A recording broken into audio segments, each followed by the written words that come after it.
Daoukro, chef-lieu de région de l'Ifou. La ministre-gouverneur du district autonome des Lacs y est allée à la rencontre des populations.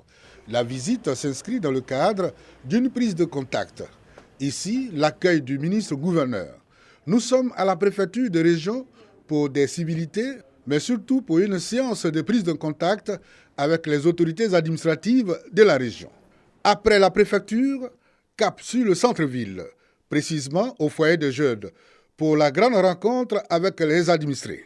La rencontre de prise de contact s'est voulu également un cadre d'échange de la ministre-gouverneur avec les leaders de toutes les couches sociales sur les questions du développement de la région de l'Ifou. Raymond Goudou Kofi d'expliquer les missions et le fonctionnement de son institution, non sans exhorter à la paix et la cohésion sociale. Nous sommes ici en tant que ministre-gouverneur pour être le lien entre ces collectivités territoriales, entre ces entités déconcentrées avec le gouvernement afin de faire la mise en œuvre, n'est-ce pas, des actions du gouvernement au niveau local. Un des objectifs chers au président de la République, comme vous le savez, c'est une Côte d'Ivoire solidaire. Et une Côte d'Ivoire solidaire, elle a pour première implication le développement. Élus et cadres de la région saluent l'avènement des districts autonomes. Permettre à nos parents qui étaient dans le doute, peut-être du fait d'un manque de communication, d'information, de comprendre que les différentes structures que l'État met en place doivent être complémentaires. Quand l'ange qui est à côté de Dieu est à vos côtés, vous ne pouvez que vous réjouir. Il sait de quoi elle est capable et pourra booster véritablement le développement au niveau de notre région. Raymond Goudou Kofi poursuit sa tournée de rencontre des populations dans les autres localités de son district.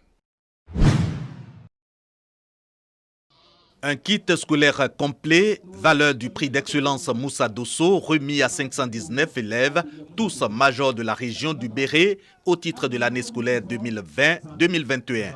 Ce sont les 5 premiers de chaque niveau d'études, de la 6e à la terminale par localité.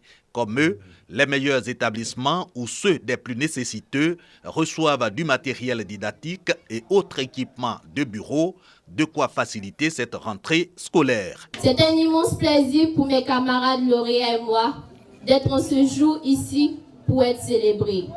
Nous voudrions remercier du fond du cœur et exprimer notre infinie gratitude à l'initiateur de cette cérémonie d'excellence et du mérite. On a suspendu les cotisations exceptionnelles. Alors, ces cadeaux-là nous permettront de débuter l'année avec beaucoup de quiétude.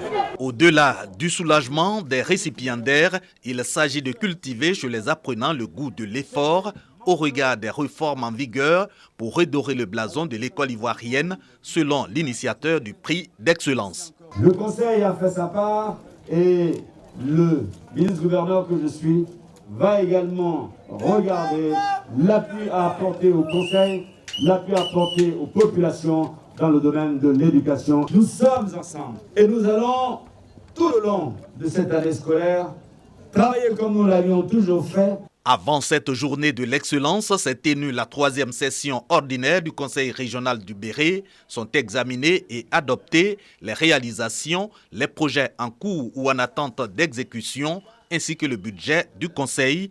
Puis, le président de la région, devenu ministre, gouverneur du district autonome du Woroba, passe le témoin. Nous n'allons pas chercher à créer autre chose. Nous allons achever l'excellent travail qui a été déjà commencé par le ministre-gouverneur. Ainsi donc, Dogomo Kanaté devient le président du conseil régional du Béret pour conduire le développement de cette région jusqu'en 2023. Des kits scolaires aux meilleurs élèves des écoles confessionnelles islamiques de l'année scolaire précédente. Ils sont admis en 6e et en 2e. Une initiative du député de Bouaké commune, Malik Fadiga.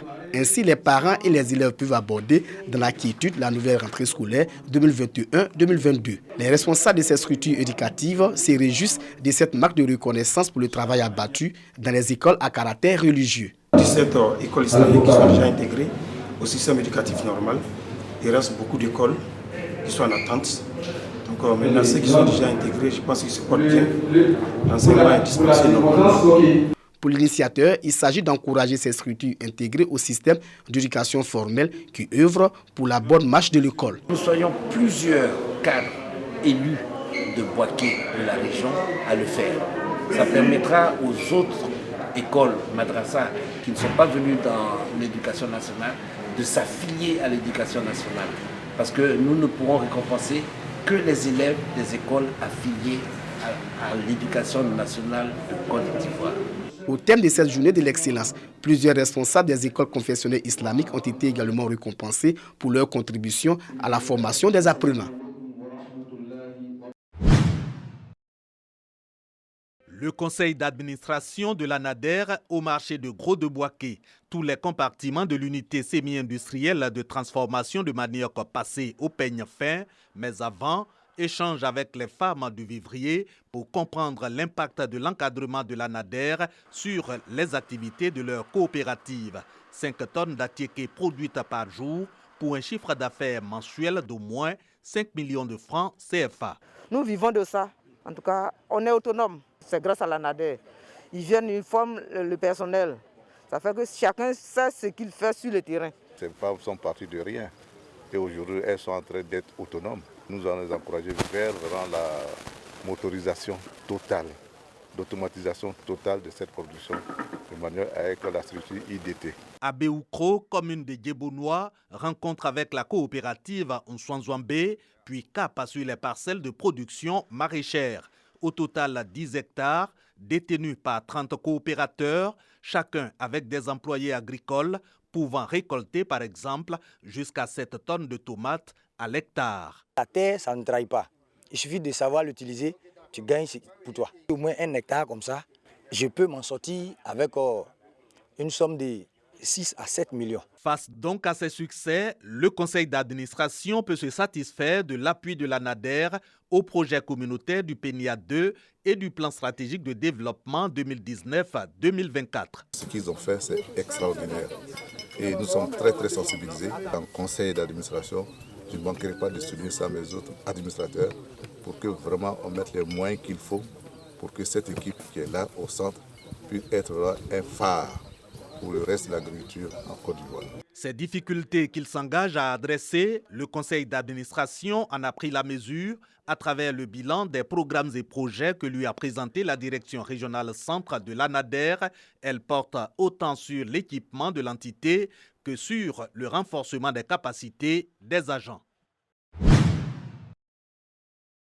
Centre de santé urbain de la sous-préfecture d'Amélikia, dans le département d'Abengrou. Le député suppléant de la localité, Mathieu Ebrotier, visite le personnel soignant et les patients de la maternité. Il vient s'imprégner des réalités de cet établissement et leur apporter un soutien. La jeunesse d'Amélikia a instruit tout un besoin urgent, doter notre maternité de toilettes adéquates. Dans les prochains mois, il faudrait que tout soit sain autour d'elle. Des toilettes serviront à nos mamans qui viennent ici pour donner vie. Cette maternité connaît quelques difficultés en matière de plateaux techniques et de boîtes de soins pour ses parturientes. Des kits d'accouchement, des paquets pour bébés et de numéraires sont offerts pour soulager le personnel médical. Une action qui réjouit les bénéficiaires. Ça fait 6 ans ici, aujourd'hui je vois un tel geste, en tout cas qui a émerveillé le cœur de tout un chacun.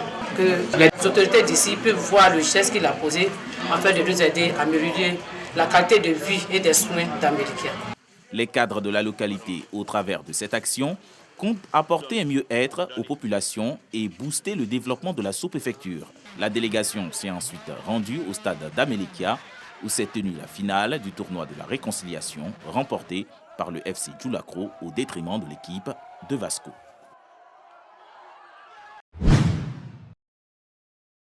Les villages SOS ont 50 ans d'existence sur le territoire ivoirien, selon une délégation de SOS France et de SOS Région Afrique de l'Ouest. Annonce faite lors d'une conférence de presse marquant son anniversaire. Nous sommes aussi très impressionnés par les résultats concrets quant à l'évolution des jeunes et donc de constater combien le travail atteint ses objectifs, à savoir la capacité que les enfants qui passent dans nos villages ont à devenir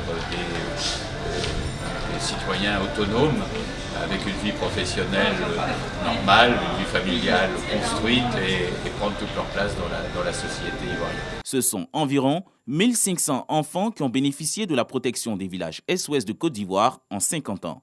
2 anciens pensionnaires de ces villages, Kwasi Cécile et Kakou Serge, aujourd'hui dans la vie active, témoignent des bienfaits du centre. Que SOS c'est 50 ans en Côte d'Ivoire, SOS c'est 50 ans de social, SOS c'est 50 ans d'humanité. SOS a fait du moyen non accompli. Parce que vraiment, ce n'est pas donné à tout le monde. J'ai eu une enfance très heureuse.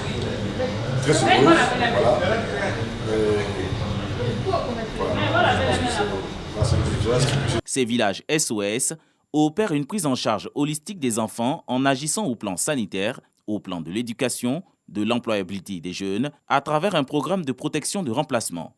3 villages SOS, respectivement Dabobo en 1971, Dabouasso en 1983 et Yamoussoukro en 2014, ont été créés au total en Côte d'Ivoire. Représentant le préfet de région, le secrétaire général de la préfecture d'Abouasso, Akwa Nguessan Jean, lance un appel aux parents afin qu'ils prennent en charge leur progéniture. Le village d'enfants SOS d'Abouasso accueille des enfants privés de soutien parental. Il compte 10 maisons familiales et fonctionne à 100% de sa capacité avec plus d'une centaine d'enfants.